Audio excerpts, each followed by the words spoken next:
وهو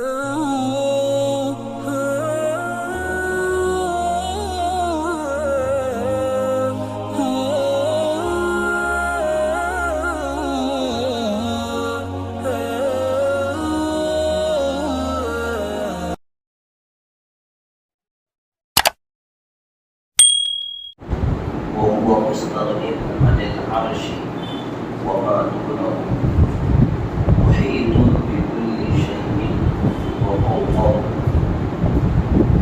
وقد أعجز عن الإحاطة خلقه. گزشتہ یہ عقیدہ ہمارے سامنے آیا تھا کہ ہم اللہ کے بندے اور اہل ایمان ہونے کے اعتبار سے ہمارے اوپر آسمان کے وجود کو بلکہ 7 آسمانوں کے وجود کو مانتے ہیں اور 7 آسمانوں کے اوپر کرسی کے وجود کو مانتے ہیں اور کرسی کے اوپر عرش کے وجود کو مانتے ہیں اور عرش سے اوپر لوح اور قلم کے وجود کو مانتے ہیں. یہ اہل ایمان کا عقیدہ ہے. اور کس بنیاد پر ہے؟ اللہ نے قرآن مجید میں فرما دیا ہے، حدیث پاک میں نبی کریم صلی اللہ علیہ وآلہ وسلم نے یہ بات سمجھائی ہے. اس بنیاد پر ہم مانتے ہیں. ان چیزوں کو ماننے کے لیے نہ تو ہمیں کسی سائنس کی ضرورت ہے اور نہ ہی کسی عقل کی گواہی کی ضرورت ہے، نہ کسی اور چیز کی ہمیں ضرورت ہے. اللہ اور اس کے رسول نے فرما دیا، یہی ہمارے لیے بہت کافی ہے. آگے ہے اللہ عرش کا مالک بھی ہے اور عرش سے بے نیاز بھی ہے. اللہ عرش کا مالک بھی ہے اور عرش سے بے نیاز بھی ہے. عرش کا محتاج نہیں ہے اللہ. ہم قرآن پاک میں پڑھتے ہیں نا، قل هو اللہ احد اللہ الصمد. صمد کہتے ہیں ایسی ذات جس کے سارے محتاج ہو اور وہ کسی کا محتاج نہ ہو. ایسی ذات کہتے ہیں صمد، جس کی شان یہ ہو کہ کائنات کا ذرہ ذرہ اس کا محتاج ہے اور وہ کائنات میں کسی کا بھی محتاج نہیں. تو وَهُوَ مُسْتَغْنٍ عَنِ الْعَرْشِ، اللہ عرش سے بے نیاز ہے. اور عرش ایک مکان ہے. مکان پر قائم رہنے کے لیے ضرورت پڑتی ہے جسم کی. مکان پر قائم رہنے کے لیے ضرورت پڑتی ہے جسم کی، اور اللہ کی پاک ذات جسم سے پاک ہے. تو جو ذات جسم سے ہی پاک ہو وہ عرش کی محتاج نہیں ہو سکتی. یہ ایک عقیدہ ہے کہ اللہ عرش کا مالک بھی ہے اور عرش سے بے نیاز بھی ہے، اور ساری مخلوق سے بھی اللہ کی ذات بے نیاز ہے. عرش اور غیر عرش ساری مخلوق سے اللہ کی ذات پاک ہے. محیط بکل شیء وفوقہ، کائنات کے ذرے ذرے کو اللہ کی ذات احاطہ کیے ہوئے ہیں، گھیرے ہوئے. قرآن مجید میں اللہ نے فرمایا وَكَانَ اللَّهُ بِكُلِّ شَيْءٍ مُحِيطًا. ہر چیز کا اللہ کی ذات نے احاطہ کیا ہوا ہے. ایک جملہ ہم اردو میں کہتے رہتے ہیں نا کہ اللہ ہر جگہ موجود ہے.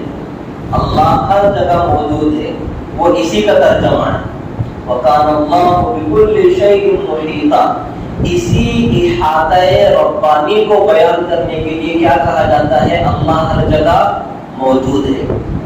اور تفصیل سمجھ لیجیے اس سلسلے میں کہ ہم جب یہ بات کہتے ہیں کہ اللہ ہر جگہ موجود ہے تو کس بیک گراؤنڈ میں اور کن بنیادوں پر ہم یہ بات کہتے ہیں؟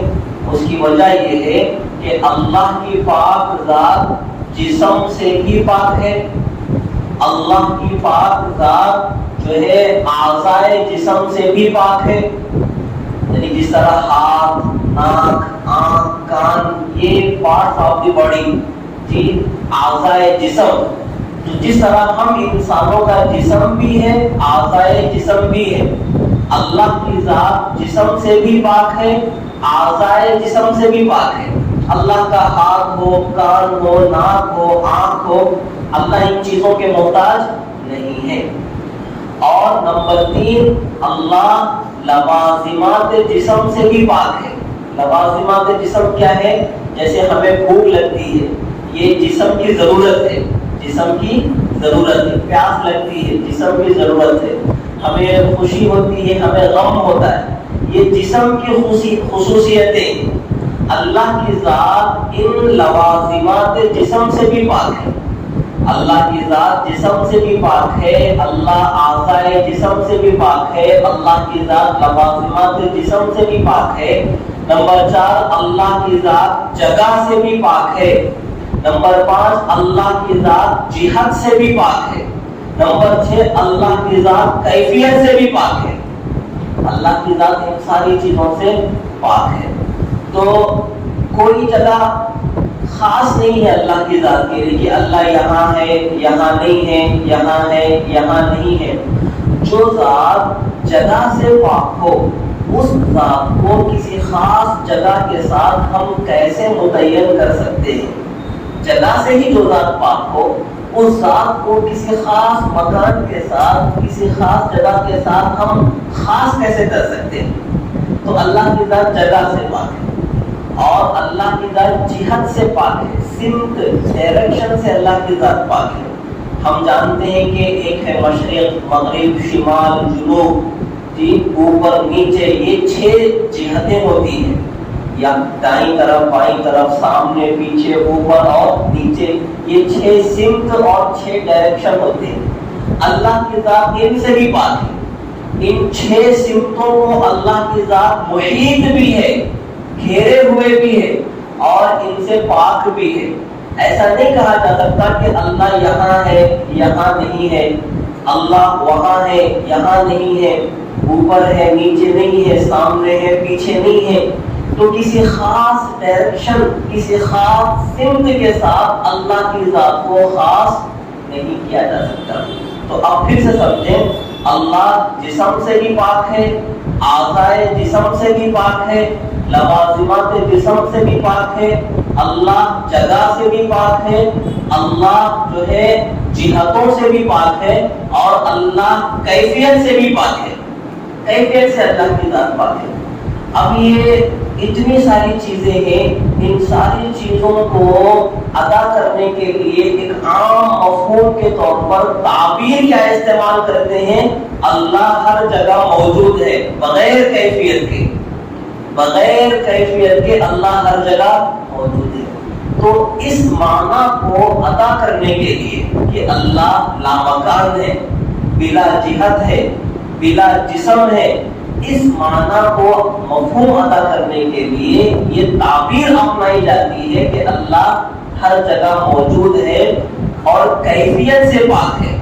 کیفیت مخلوق کے لیے کیفیت ہوتی ہے، اللہ کی ذات کیفیت سے پاک ہوتی ہے۔ اب بعض لوگ جو ہے اس بات پر ضد کرنے کی کوشش کرتے ہیں کہ بھائی اللہ صرف عرش پر ہے، اللہ صرف عرش پر ہے۔ کیوں؟ اس لیے کہ قرآن مجید میں اللہ نے فرمایا الرحمن علی العرش استوى، کہ رحمان عرش پر مستوی ہے۔ تو اس آیت کی بنیاد پر وہ کیا ہے، اس بات پر ضد کرتے ہیں اور خواہ مخواہ لوگوں کو تنگ کرنے لگ جاتے ہیں کہ اللہ کو ہر جگہ نہ مانو، اللہ صرف عرش پر ہے اور کہیں پر بھی اللہ موجود نہیں ہے۔ تو ہم کہتے ہیں کہ قرآن مجید کی صرف ایک آیت نہیں ہے، باقی اور آیتیں بھی قرآن مجید میں موجود ہیں۔ قرآن مجید میں اللہ نے فرمایا هُوَ مَعَكُمْ أَيْنَمَا كُنْتُمْ، تم جہاں بھی رہو اللہ تمہارے ساتھ ہے۔ یہ قرآن مجید کی آیت ہے جس کا میں نے ترجمہ کیا ہے، هُوَ مَعَكُمْ أَيْنَمَا كُنْتُمْ، تم جہاں بھی رہو گے اللہ تمہارے ساتھ ہے۔ قرآن مجید میں اللہ نے فرمایا نحن اقرب الیہ من حبل الورید، ہم اپنے بندوں سے ان کی شہ رگ سے بھی زیادہ قریب ہیں۔ اللہ نے فرمایا ہم بندوں سے ان کی شہ رگ سے بھی زیادہ قریب ہیں۔ قرآن مجید میں اللہ نے فرمایا للہ المشرق والمغرب اینما تولوا فثم وجہ اللہ، مشرق بھی اللہ کا، مغرب بھی اللہ کا، تم جدھر کو رخ کرو گے ادھر تمہیں اللہ موجود ملے گا، ادھر تم اللہ کو پاؤ گے۔ تو یہ آیتیں جو قرآن مجید میں موجود ہے، آپ نے صرف ایک آیت کو لیا اور ہم نے ساری آیتوں کو لیا۔ اب ہر بندہ یہ فیصلہ کر سکتا ہے کہ قرآن مجید کی ایک آیت کو ماننا زیادہ بہتر ہے یا ساری آیتوں کو ماننا زیادہ بہتر ہے۔ تو ہمارا جو نظریہ اور یہ قرآن کی روشنی میں ہے، ہم نے اس مفہوم کو ادا کرنے کے لیے یہ تعبیر اپنائی کہ اللہ ہر جگہ موجود ہے، اور یہ تعبیر بھی ہم نے قرآن مجید سے لی ہے۔ قرآن مجید میں اللہ نے فرمایا هو معکم اینما کنتم، اور اسی کا ترجمہ ہم کرتے ہیں اللہ ہر جگہ موجود ہے، اس میں کوئی خرابی موجود نہیں۔ اب جو لوگ جو ہے اس بات پر ضد کرتے ہیں، وہ یہ بات کرنے کی کوشش کرتے ہیں کہ نہیں، اللہ ذات کے اعتبار سے عرش پر ہے اور علم اور قدرت کے اعتبار سے اللہ ہر جگہ موجود ہے۔ ہم کہتے ہیں کہ دیکھو واپس ہم اور آپ جمع ہو گئے، آپ بھی ہر جگہ مانتے ہو، ہم بھی ہر جگہ مانتے ہیں، بس ہم جو ہے آپ صرف آپ صفات کے اعتبار سے ہر جگہ مان رہے ہو، اور ہم صفات کے ساتھ ساتھ ذات کے اعتبار سے بھی ہر جگہ مان رہے ہیں۔ تو یہ صرف لفظی فرق ہوا، حقیقت میں کوئی اختلاف اور کوئی فرق نہیں بنتا، صرف الفاظ کا فرق ہے۔ آپ نے صفات کو کہا، ہم نے ذات کو بھی کہہ دیا ہے، اور صفات اور ذات میں جدائی ہی نہیں ہو سکتی۔ اللہ کی جو صفات ہے، علم ہو، قدرت ہو، یہ اللہ کی صفات ذاتیہ ہے، اور صفات ذاتی ذات سے جدا نہیں ہو سکتی۔ تو جب آپ نے صفت کے اعتبار سے مان لیا تو خود بخود ذات بھی اس کے اندر آ گئی۔ تو یہ صرف الفاظ کا فرق ہوا ہے، حقیقت میں کوئی فرق نہیں۔ تو جب الفاظ ہی کا فرق ہے تو پھر خامخواہ کیوں ہنگامہ آ رہی، کیوں خامخواہ کی ضد اور کیوں خامخواہ کے جو ہے اختلافات امت میں پھیلانا؟ تو جو چیز جو ہے ثابت ہے اور اکابرین امت نے اس کو اپنی تفسیروں میں، اپنی کتابوں میں لکھا ہے کہ اللہ کا جو احاطہ ہے، یہ احاطہ اللہ کا علم اور قدرت کے اعتبار سے بھی ہے، یہ احاطہ اللہ کا ذات کے اعتبار سے بھی ہے۔ اللہ کی جو معیت ہے، یہ معیت صفات کے ساتھ بھی ہے، یہ معیت اللہ کی ذات کے اعتبار سے بھی ہے۔ اللہ کا جو قرب ہے، یہ قرب ذات اور صفات دونوں کے ساتھ ہے، اس لیے اس معاملے میں زیادہ پریشان نہیں ہونا چاہیے۔ تو ہمارا یہ نظریہ ہے کہ اللہ ہر جگہ موجود ہے۔ یہ ہم کیوں کہتے ہیں؟ اس معنی کو ادا کرنے کے لیے کہ اللہ موجود ہے بلا جسم، بلا مکان اور بلا جہت۔ جسم کا بھی، اللہ جسم سے بھی پاک ہے، جگہ سے بھی پاک ہے، جہت سے بھی پاک ہے اللہ کی ذات۔ اس معنی کو ادا کرنے کے لیے یہ تعبیر ہم نے اپنائی کہ اللہ ہر جگہ موجود ہے، اور یہ تعبیر بھی ہم نے قرآن پاک سے لی ہے۔ قرآن پاک میں اللہ نے فرمایا ہوا معکم اینما کنتم، کہ تم جہاں بھی ہو اللہ تمہارے ساتھ موجود ہے، اور اسی کو ہم نے ترجمہ کر لیا ہے۔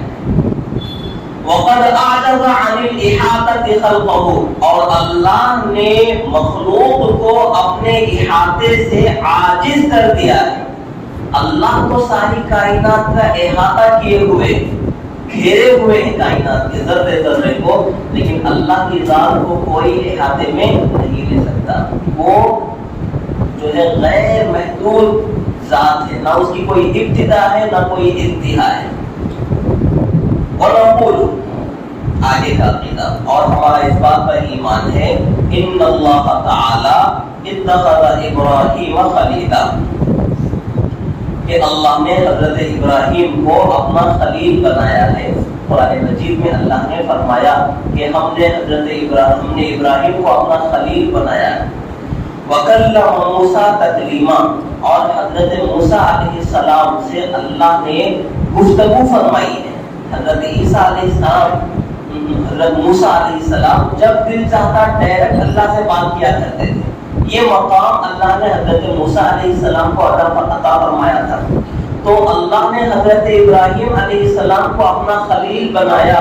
قرآن میں اس کو فرمایا. ہم اس پر ایمان رکھتے ہیں کہ حضرت ابراہیم خلیل اللہ ہے. اور حضرت موسیٰ کو اللہ نے اپنے سے ڈائریکٹ گفتگو کرنے کا مقام عطا فرمایا اور قرآن میں اس کو اللہ نے بیان فرمایا. اس لیے ہم اس بات پر ایمان رکھتے ہیں کہ حضرت موسیٰ کلیم اللہ ہے. حضرت موسیٰ کلیم اللہ ہے. اور یہ بات پیچھے آئی تھی کہ جس طرح حضرت موسیٰ علیہ السلام کو یہ مقام حاصل ہے, ہمارے آقا نبی پاک صلی اللہ علیہ وآلہ وسلم کو بھی یہ مقام حاصل ہے کہ حضور نے بغیر کسی پردے کے اللہ رب العالمین سے گفتگو فرمائی ہے, بغیر واسطے کے. جب حضور معراج کے سفر پر تشریف لے گئے تھے تو معراج کے سفر پر اللہ کے نبی علیہ السلام کو اللہ نے جو تحفے عطا فرمائے ہیں نا, نمبر 1 نماز کا تحفہ اللہ نے عطا فرمایا. نمبر 2 سورہ بقرہ کی آخر کی 3 آیتیں اللہ نے تحفے میں عطا فرمائی. اور نمبر 3 جو ہے اللہ نے نبی سے یہ وعدہ فرمایا کہ تمہارا جو بھی امتی سچے دل سے کلمہ پڑھ لے, اللہ کو مان لے, تو وہ اسے میں جنت میں داخل کروں گا. یہ وعدہ اللہ نے اپنے نبی سے فرمایا. تو یہ جس وقت گفتگو ہوئی ہے یہ مقام اللہ کے نبی کو بھی حاصل ہوا ہے.